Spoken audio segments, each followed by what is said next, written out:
This is the Lone Crater YouTube. We hope this video helps. You start by opening your image in Gimp and immediately checking its current pixel dimensions via Image right arrow scale image. Once done, decide the target width and height in pixels or percent and pick an interpolation method. This affects sharpness and artifacts. You choose cubic for a balance or no halo for upscaling. Make sure to note the image's resolution, PPI, if it's for print, because that influences perceived size. Now you're ready to enter the scale dialog and input the numbers. You now set the scale parameters in the dialog, type the exact width and height, and use the chain icon to lock aspect ratio unless you intentionally distort.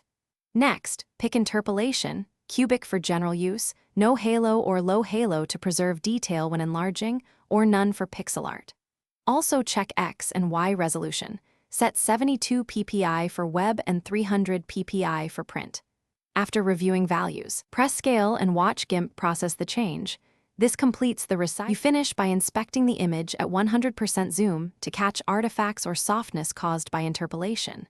If it looks a bit blurred, apply filters right arrow enhance right arrow sharpen, unsharp mask, sparingly to restore edge clarity.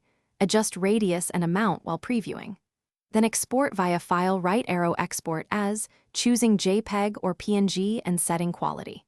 If scaling introduced banding, try rescaling using a different interpolation, or add a tiny amount of noise before scaling.